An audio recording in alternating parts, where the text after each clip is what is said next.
Dakuin natin itong isang idol nila. President. Tuluyan na pong napasubo, mga kababayan, si Harry Roque. Pero ako mga bossing. Ako, mga bossing, ramdam ko inuutulang tong si Roque. Ewan natin kung magpapauto, mga kababayan. No? Tingnan nyo. Sa ibang balita naman, pinag-aaralan ng House Quadruple Committee kung babawiin na ba ang contempt order laban kay dating presidential spokesperson Harry Roque. Nagbabalita, nagsaserbisyo mula. Sandali, sasagutin ko muna to. Bro, pwede ba tayong podcast set natin? Yung mga vlogger nga doon sa DDS, nangungulit. Uy, mag-ano tayo? Magdebate tayo. Alam ko na ganyan lang ang estilo. Ngayon, ang tatanungin ko naman sa iyo, sino ka? No? Sinasagot ko naman yung mga comment mo. Ngayon, nag-a-ask ka ng podcast.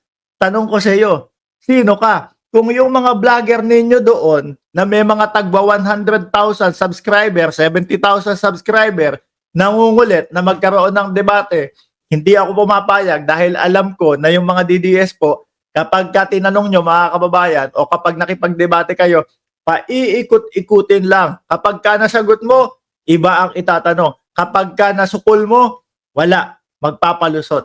Kaya hindi ko pinapatulon. Ngayon, ang tanong ko naman sa iyo, ako, isang tanong lang, babalik ako. Sino ka? Di ba?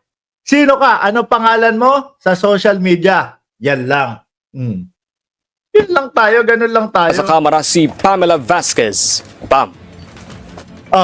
Steve, sa isang panayam ay sinabi ni House Quadruple Committee Overall Chair at Surigao del Norte 2nd District Representative Robert H. Barbers. Ayan na, nagalit tuloy sa akin si Janelle. Mark, wag mo na patulan yung dunong-dunungan lang yan. Hindi, gusto natin ipakita sa kanila, mga kababayan, na yung kapag nagkomento sila dyan at naaayon doon sa pinag-uusapan, sinasagot natin. Hindi po kagaya nung mga vloggers nila na kapag may mga nagtanong at hindi nila kayang sagutin dahil mabibisto, mabubuko, mga bossing, i-delete, ibaban, ganun po kasi. Gusto natin patunayan sa kanila, mga kababayan, na yung mga katanungan nila, pag-align po sa pinag-uusapan natin, sinasagot natin. Ano po? Magkaiba ang DDS vloggers at yung mga vloggers po na sumusuporta sa ating Pangulo at sa gobyerno ng Pilipinas. Naisasara na nila ang issue hinggil sa Pogo ngayong Webes. Kung ito-terminate na anya ang pagdinig sa Pogo, ay lahat ng kanilang rulings ay babawiin na kabilang ang contempt order, pero sinabi ni Barbers. Roque! Kung ikaw ay nagtatago pa din, narinig mo yung sinasabi sa iyo, pinag-iisipan na bawiin ang contempt order. Ako nakikita ko dito, mga kababayan, kumbaga, pagiging patas kay Roque para maka-attend naman po siya doon sa preliminary investigation, doon sa kaso niya.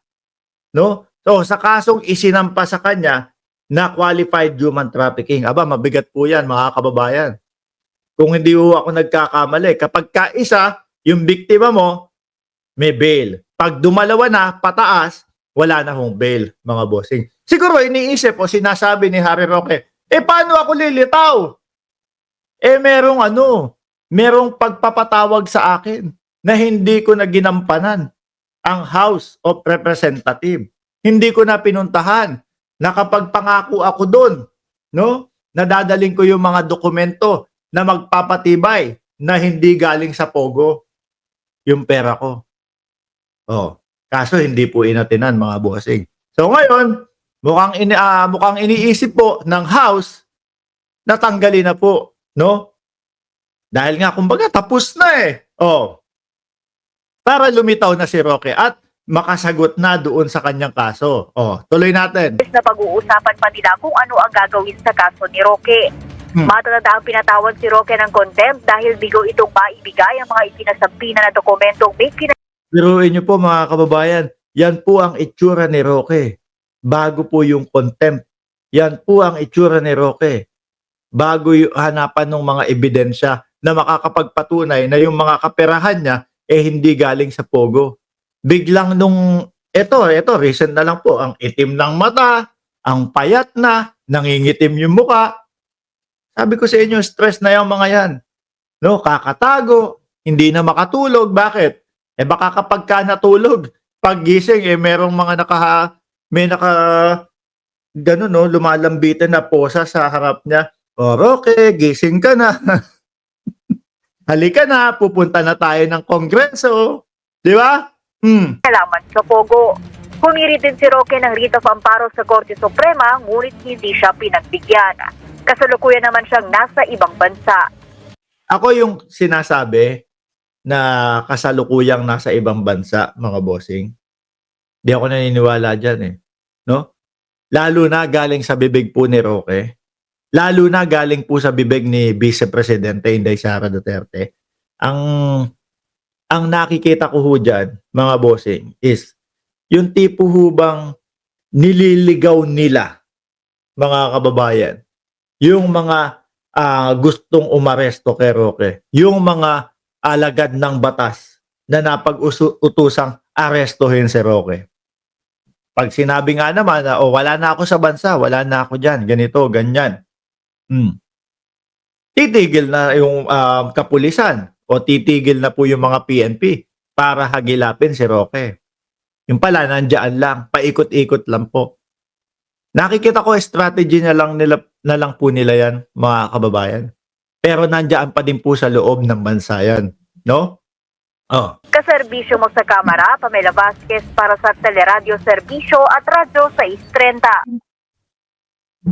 Biglang dun sa mga, ewan ko, mga pag swimming ni Roque kasama si De La Serna, yung masasayang mga tagpo nila De La Serna, bigla na lang pong nawala, mga kababayan. Biglang lumungkot ang buhay ni Harry Roque. Kuha naman ni Director Torre ang IP address niya. Nakuha na ba? Huli na? Kasi posibleng gumagamit yan ng VPN eh.